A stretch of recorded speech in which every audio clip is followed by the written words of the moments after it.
Hello friends, कैसे हैं आप सभी लोग।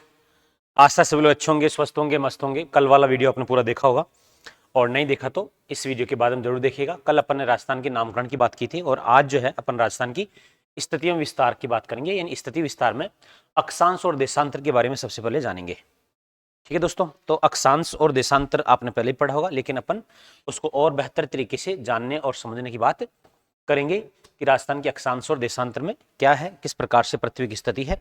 चलिए आइए शुरुआत करते हैं। पृथ्वी पर स्थित किसी भी स्थान, है ना, ये आपको दिख रहा होगा ग्लोब, है ना। तो राजस्थान की स्थिति और विस्तार।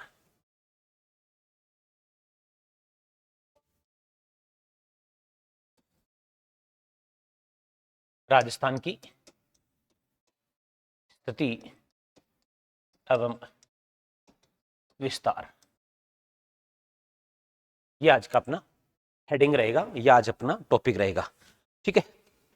अब पृथ्वी पर स्थित किसी भी स्थान का निर्धारण जो है, पृथ्वी पर स्थित, पृथ्वी पर स्थित किसी भी स्थान का निर्धारण निर्धारण दो प्रकार से किया जाता है। पृथ्वी पर स्थित किसी भी स्थान का निर्धारण कितने प्रकार से किया जाता है? दो प्रकार से। एक खगोलीय स्थिति से और दूसरा भूगोलीय स्थिति से। एक खगोलीय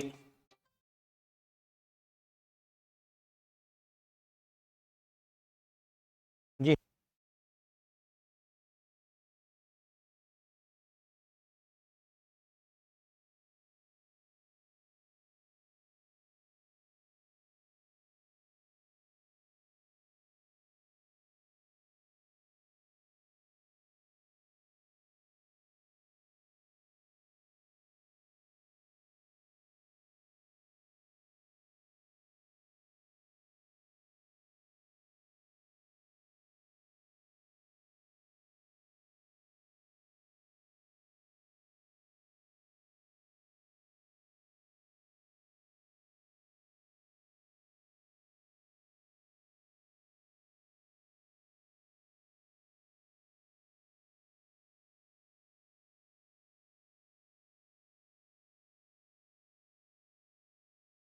तो एक खगोल की स्थिति और दूसरी भौगोलिक स्थिति। खगोल की स्थिति और दूसरा प्रकार होता है भौगोलिक स्थिति।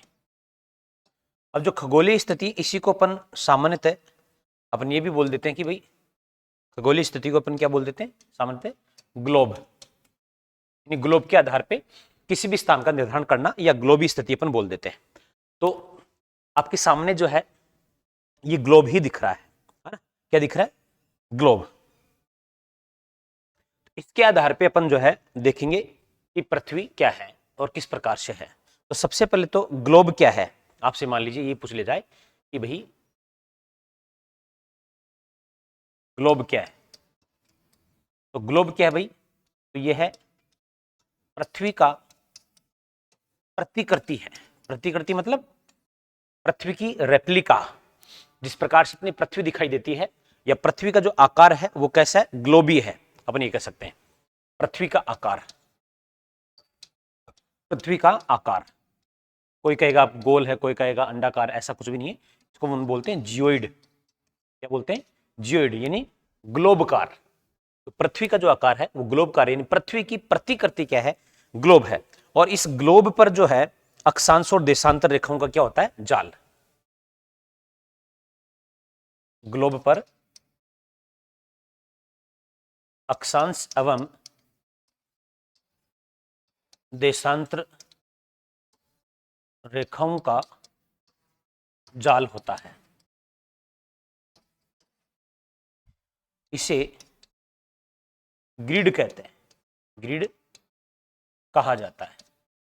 तो ये भी एक अपने आप में इंपॉर्टेंट प्रश्न यहां से बन जाता है कि ग्रिड क्या है, कि अक्षांश और देशांतर का जो जाल है उसको अपन क्या बोलते हैं? ग्रिड। यानी कि जो ये आपको इस प्रकार से जो रेखाएं दिख रही हैं ये क्या है? आपके अक्षांश वृत्त है। क्या है? और ये जो रेखाएं, आप खड़ी रेखाएं जो दिख रही हैं ये क्या? आपके देशांतर। यानी ये तो हो गए आपके देशांतर। ठीक है, और ये क्या हो गया आपके अक्षांश।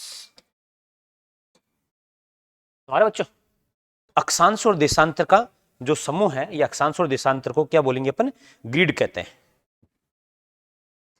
अब पृथ्वी पर किसी भी स्थान का निर्धारण करना अपने को, तो अक्षांश और देशांतर इन दोनों के बारे में अपन को जानकारी होनी चाहिए।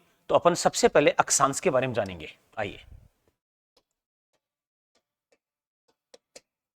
अक्षांश के बारे में अपन सबसे पहले जानने की कोशिश करेंगे कि एक्चुअली अक्षांश है क्या। तो अक्षांश दो शब्दों से मिलकर बना है, आप सबको पता है। अक्षांश दो शब्दों से मिलकर बना है, मिलकर बना है। अक्षांश कितने शब्दों से मिलकर बना दोस्तों, दो शब्दों से। और वो दो शब्द कौन से आपको, अक्ष प्लस अंश, अक्ष प्लस अंश, इन दो शब्दों से मिलकर क्या बना, आपका अक्षांश बना है। क्लियर बात यहां तक की। तो यानी अक्षांश किन से मिलकर बना, अक्ष प्लस अंश। अब आपसे पूछ लिया जाए अक्ष क्या है, तो आप जानते होंगे कि पृथ्वी के केंद्र से गुजरने वाली काल्पनिक रेखा, पृथ्वी के केंद्र से गुजरने वाली काल्पनिक रेखा जो उत्तरी ध्रुव तथा दक्षिणी ध्रुव को मिलाती है, क्या कहलाती है, अक्ष कहलाती है। जैसे मान लेते हैं ये पृथ्वी आपकी, यह आपका उत्तरी ध्रुव है और ये आपका दक्षिणी ध्रुव है, तो इन दोनों को मिलाने वाली जो काल्पनिक रेखा है वो क्या कहलाती है, आपकी अक्ष। बात समझ रही दोस्तों, अक्ष क्या है कि पृथ्वी के केंद्र से गुजरने वाली जो उत्तरी और दक्षिणी ध्रुव को मिलाती है उसको क्या बोलते हैं अपन, अक्ष। अब इस पृथ्वी के केंद्र से, इस पृथ्वी के केंद्र से सतह पर, इस पृथ्वी के केंद्र से सतह पर या परिधि पर जितने डिग्री का कोण बनता है उसको अपन क्या बोल देते हैं, अक्षांश बोल देते हैं। जैसे मान लेते हैं ये एक काल्पनिक आपकी रेखा हो गई जिसको अपन 0 डिग्री देशांतर बोलते हैं, अक्षांश बोलते हैं। क्या बोलते हैं, 0 डिग्री अक्षांश। अब ये जो 0 डिग्री अक्षांश है और ये पृथ्वी का क्या है, केंद्र है, और ये आपका उत्तरी ध्रुव और ये आपका दक्षिण ध्रुव है, इन दोनों को मिलाने वाली काल्पनिक रेखा क्या कहा आपने, अक्ष कहा। अब इस पृथ्वी के केंद्र से जितने डिग्री कोण बनेगा उसको अपन क्या बोलेंगे, अक्षांश बोलेंगे। क्या बोलेंगे, अक्षांश। समझ आ गया अक्षांश क्या है, यानी पृथ्वी के केंद्र से परिधि पर जितने डिग्री का कोण बनता है उसको अपन क्या बोलते हैं, या अपन बोल सकते हैं कि कोणात्मक दूरी क्या कहलाती है, अक्षांश कहलाता है। दोस्तों समझ में आई बात, तो अपन लिखेंगे अक्षांश क्या है, पृथ्वी के केंद्र से कोणात्मक दूरी, कोणात्मक दूरी अक्षांश कहलाता है। पृथ्वी के केंद्र से परिधि पर, पृथ्वी के केंद्र से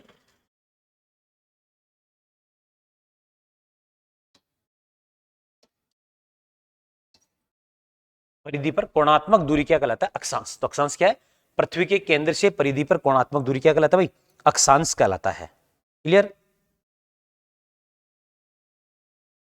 फिर आप बोलोगे अक्षांश रेखा क्या है,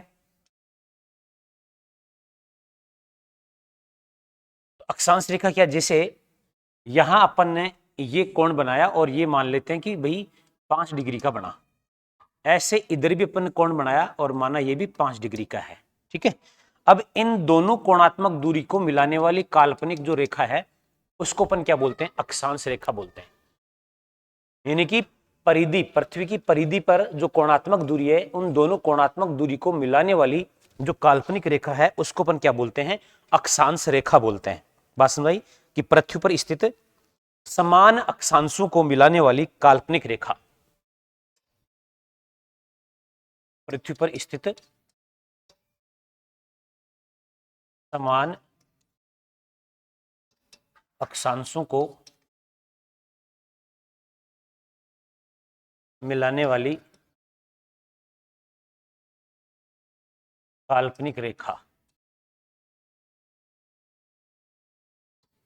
अक्षांश रेखा कहलाती है। यहां तक बात समझ में आई आपको। तो अक्षांश तो क्या है, पृथ्वी के केंद्र से परिधि पर कोणात्मक दूरी। अक्षांश क्या है, पृथ्वी के केंद्र पर कोणात्मक दूरी क्या है, अक्षांश है। फिर अक्षांश रेखा क्या है? दो समान अक्षांशों को मिलाने वाली काल्पनिक रेखा क्या कहलाती है? आपकी अक्षांश रेखा कहलाती है भाई। अब आपसे यह पूछ लिया जाए कि कुल अक्षांश कितने हैं और कुल अक्षांश रेखाएं कितनी हैं? कुल अक्षांश वो है आपके 181। कितने हैं? और कुल अक्षांश रेखाएं, अक्षांश रेखाएं तो वो हो जाती 179। ये भी आपको अच्छे से ध्यान रखनी है। तो आपको कैसे भाई? तो देखो अक्षांश ये जो 90 डिग्री वाला है, 90 डिग्री जो नॉर्थ है, अब ये एक ही है और ये भी एक ही है। आप जाएंगे यहां से, जैसे गिनेंगे, ये 0 डिग्री, 0 डिग्री 1 2 3 4 5 90 करते 90, तो 90 तो हो गए इधर और 90 हो जाएंगे इधर और ये एक 0 हो गया, तो 90 प्लस 90 प्लस 0 कितने हो गए? 181। लेकिन ये तो क्या हुआ? अक्षांश है। अक्षांश क्या है? इस केंद्र बिंदु से जो कोणात्मक दूरी होगी वो, बात समझ आई आपको? लेकिन अक्षांश रेखा क्या होगी? अब जैसे यहां से केंद्र बिंदु से 90 डिग्री है, अब 90 डिग्री क्या हो गया? अक्षांश।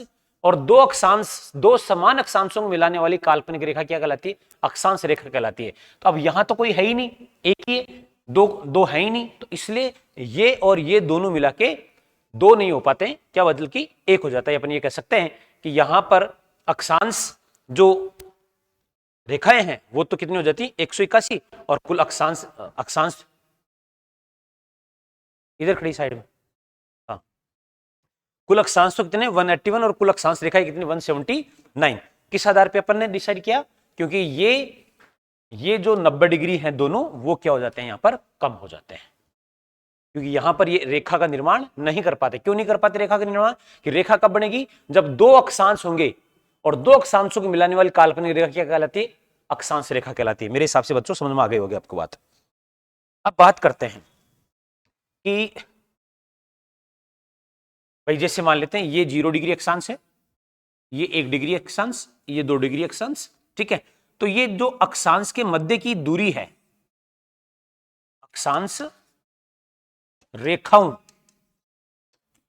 के मध्य की दूरी, वो कितनी है? तो वो है आपके 111.34 किलोमीटर। कितनी भाई? 111.34 किलोमीटर क्या है? आपके दो अक्षांश रेखाओं के मध्य की दूरी है। तो ये औसत जो दूरी है अक्षांश रेखाओं के मध्य की, वो कितनी भाई? 111.34 किलोमीटर। 111.34 किलोमीटर। क्लियर बात?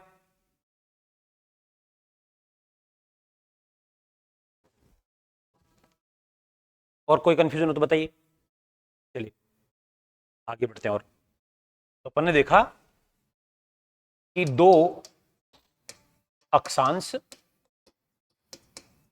रेखाओं के मध्य की दूरी कितनी भाई? 111.34 किलोमीटर। फिर एक और बात आती है, दो अक्षांश रेखाओं के मध्य की दूरी को कहते क्या है?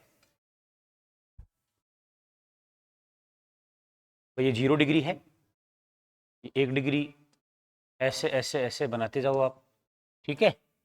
तो आप देख पा रहे होंगे कि यहां जो दूरी है और यहां पर जो दूरी है और यहां पर जो दूरी है वो लगभग बराबरी है। तो दो अक्षांश रेखाओं की मध्य की दूरी, दो अक्षांश रेखाओं के मध्य की दूरी को क्या कहते हैं भाई? कटिबंध कहते हैं। क्या कहते हैं? कटिबंध कहा जाता है। ये बात भी आपको ध्यान रखनी है। अक्षांश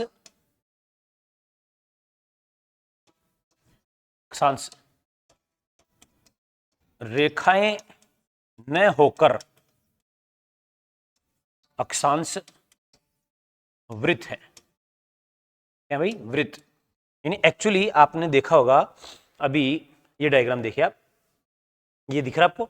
इस प्रकार से, जैसे ये मुट्ठी मान लीजिए मेरा ग्लोब है, तो इसके चारों ओर हैं ये, तो ये एक्चुअली अक्षांश रेखा इन्हें होकर क्या है? अक्षांश वृत्त है। ठीक है ना? अक्षांश क्या है? वृत्त है।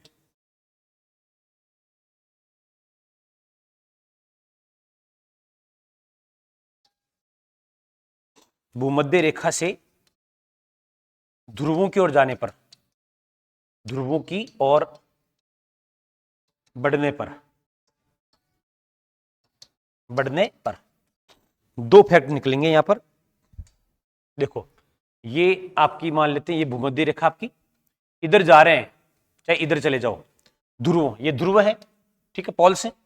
तो ध्रुवों की ओर जाने पर मध्य की दूरी बराबर रहती है, बराबर रहती है।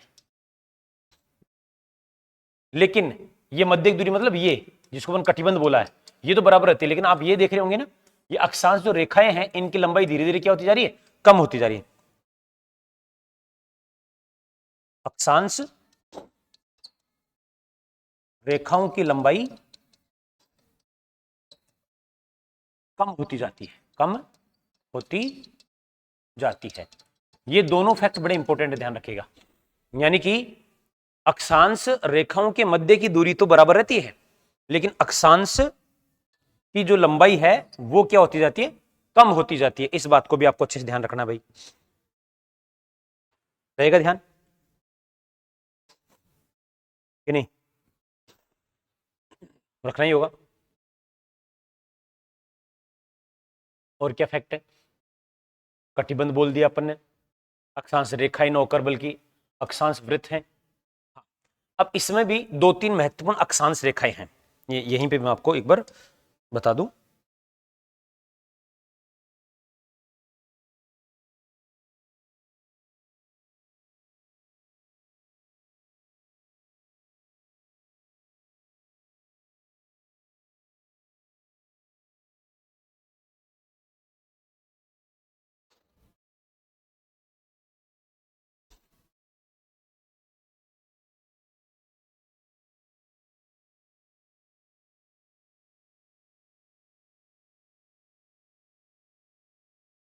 ये लीजिए दोस्तों,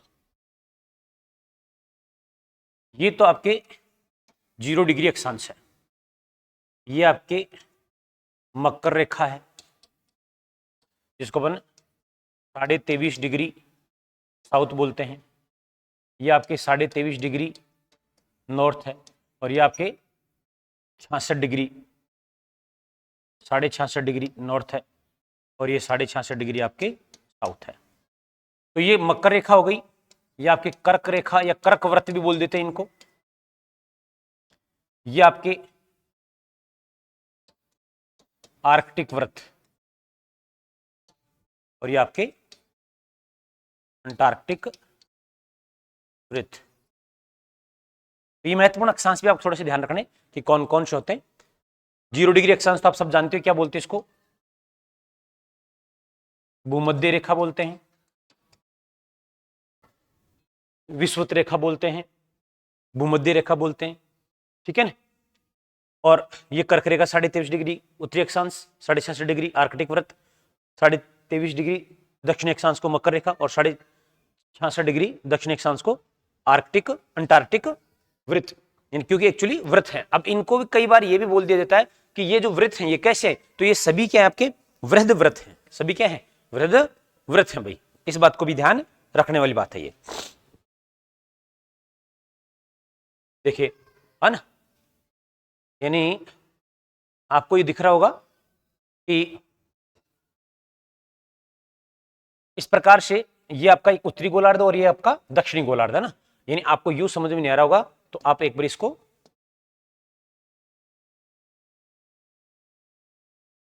यूं घुमाइएगा, ठीक है। हाँ, यानी ये पृथ्वी का केंद्र है, और इस पृथ्वी के केंद्र से इस प्रकार से जो है ये मान लेते हैं ये 0 डिग्री अक्षांश है। फिर देखो आप, ये अलग अलग अलग अलग अलग लाइनें ड्रॉ की गई हैं और ये 90 डिग्री हो गया, ठीक है। इस प्रकार से जो है ये लाइनें आपको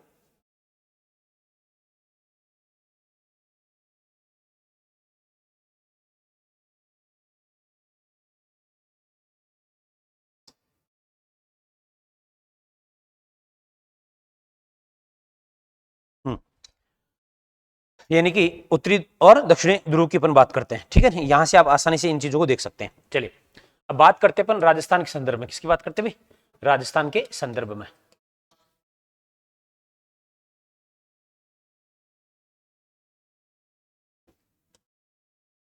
राजस्थान उत्तरी गोलार्ध में स्थित है। उत्तरी गोलार्ध में किसके अनुसार? अक्षांश की दृष्टि से राजस्थान कहां स्थित है भाई? आपके उत्तरी गोलार्ध में। अक्षांश की दृष्टि से राजस्थान कहां स्थित है? उत्तरी गोलार्ध में स्थित है। ठीक है, फिर बात करें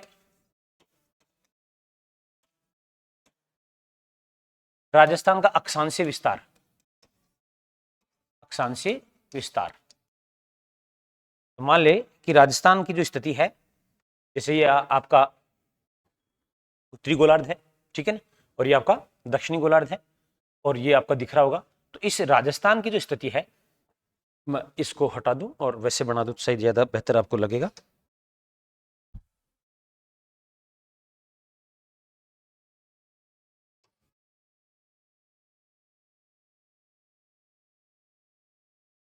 ये 0 डिग्री अक्षांश, और राजस्थान की जो स्थिति है वो यहाँ है। ठीक है, तो राजस्थान का जो उत्तरी गोलार्ध में है भाई, ये 0 डिग्री के इधर क्या आ गया आपका? ये उत्तरी गोलार्ध। क्या हो गया? ये उत्तरी गोलार्ध। और ये क्या हो गया आपका? दक्षिणी गोलार्ध।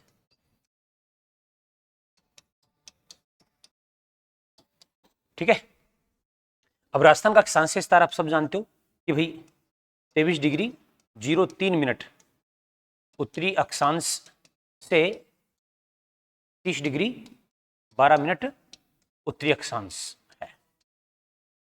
ये राजस्थान का अक्षांशीय विस्तार है। अब आपको जरूर ध्यान लाएगा कि भाई जैसे मान लेते हैं ये राजस्थान है, थोड़ा और बड़ा मैं यहाँ राजस्थान बना दूं, इसको जूम आउट करके मान लो, तो यहां से लेकर और यहां तक की बात बताई गई है ना, यहां से लेकर यहां तक। अब ये उत्तर है और ये दक्षिण है। अब दक्षिण में भी आप देखेंगे तो यहां जो स्थिति है ना राजस्थान के, यहां कितना डिग्री अक्षांश है? 23 डिग्री 03 मिनट, और यहां कितना है? 30 डिग्री 12 मिनट।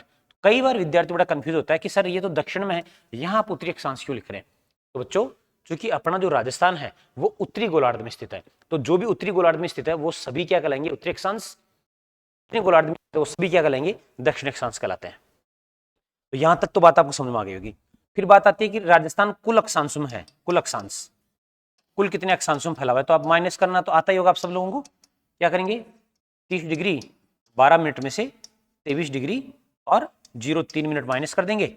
12 में 03 कितने? 09 मिनट, और 30 में से 23 कितने बचे? 7। तो राजस्थान 7 डिग्री और 09 मिनट अक्षांश में फैला हुआ है। 7 डिग्री और 09 मिनट अक्षांश में फैला हुआ है। ठीक, लगे हाथ एक चीज और देख लेते हैं कि राजस्थान का दक्षिणतम बिंदु कौन सा है भाई? बांसवाड़ा का बोरकुंड, बोरकुंडा। और राजस्थान का उत्तरीतम बिंदु वो क्या हो जाएगा? ये अपन यानी कि अक्षांश पढ़ रहे हैं भाई दोस्तों, आपको पहले है ना क्या पढ़ रहे हैं अपन? अक्षांश, ये ध्यान रखिएगा। वो क्या आपका? कोणागांव श्री गंगानगर। दिख तो रहा होगा, थोड़ा छोटा कर दो, दिख रहा हो।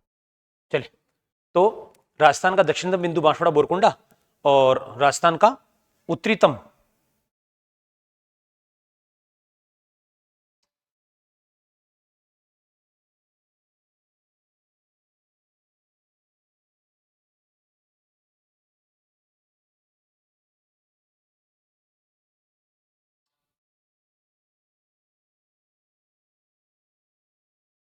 उत्तरीतम जो बिंदु है वो कोणागांव श्री गंगानगर। हाँ, साथ में चूंकि उत्तरी और दक्षिणी ये हो गई राजस्थान का, तो उत्तरी और दक्षिण राजस्थान की लंबाई कितनी भाई? इसको बोलते राजस्थान की लंबाई अक्षांश की दृष्टि से कितनी? 826 किलोमीटर। कितने? 826 किलोमीटर। तो एक बार रिव्यू कर लेते हैं अपन जो आज अपन ने पढ़ा। आज अपन स्थिति विस्तार स्टार्ट किया है, और इसमें अपन बात करें आज अक्षांश की। सबसे पहले बात की कि राजस्थान का पृथ्वी पर स्थित किसी भी स्थान का निर्धारण दो प्रकार से होता है, खगोल की स्थिति और भूगोलिक स्थिति। अपन बात करें खगोलिक स्थिति यानी कि ग्लोब के आधार पर। ग्लोब क्या? पृथ्वी का प्रतिकृति। पृथ्वी का आकार जियोइड होता है। ग्लोब पर अक्षांश और देशांतर रेखाओं का जाल होता है, जिसके क्या कहते हैं अपन? ग्रिड कहते हैं। अक्षांश, अक्षांश क्या भाई? तो अक्षांश दो शब्दों से मिलकर बना, अक्ष प्लस अंश। ठीक है, अक्ष प्लस अंश। फिर अपन बात की अंश क्या है, अक्ष क्या है? तो मैंने कहा कि भाई उत्तरी ध्रुव और दक्षिणी ध्रुव को मिलाने वाली काल्पनिक जो रेखा कहलाती है उसको क्या बोलते हैं अपन? अक्ष बोलते हैं। क्या बोलते हैं? अक्ष। फिर बात कही अक्षांश, तो पृथ्वी के केंद्र से परिधि पर, यानी मान लेते पृथ्वी का केंद्र है और केंद्र के परिधि से, केंद्र से परिधि पर जो कोणात्मक दूरी उसको क्या बोलते हैं, अक्षांश। फिर अक्षांश रेखा क्या है, तो दो समान कोणात्मक दूरी को मिलाने वाली रेखा क्या कहलाती है, आपकी अक्षांश रेखा कहलाती है। ठीक है, फिर आगे कुल अक्षांश कितने 181, कुल अक्षांश रेखाएं कितने 179, दो अक्षांश रेखाओं की मध्य दूरी कितनी 111.34 किलोमीटर। ठीक है, और दो अक्षांश रेखाओं की मध्य दूरी क्या बोलते हैं, कटिबंध बोलते हैं। अक्षांश रेखाएं न होकर क्या है, अक्षांश वृत्त हैं। भूमध्य रेखा से ध्रुवों की ओर बढ़ने पर मध्य की दूरी बराबर रहती है, लेकिन अक्षांश रेखाओं की लंबाई कम होती जाती है। राजस्थान के संदर्भ में हम देखा कि राजस्थान उत्तरी गोलार्ध में स्थित है। राजस्थान का अक्षांशीय विस्तार 2303 उत्तरी अक्षांश से 3012 उत्तरी अक्षांश है। कुल कितने अक्षांशों में 709 है, और राजस्थान का दक्षिणतम बिंदु बांसवाड़ा बोरकुंडा है और उत्तरतम बिंदु कोणागांव श्री गंगानगर है। राजस्थान की लंबाई जो है 826 किलोमीटर है। ठीक है दोस्तों, अपन छोटे छोटे वीडियो डाल रहे हैं जिससे कि आप अच्छे से अध्ययन कर सके और नोट्स अपने बढ़िया बना सके। मिलते हैं नेक्स्ट वीडियो में, तब तक आप सभी को नमस्कार।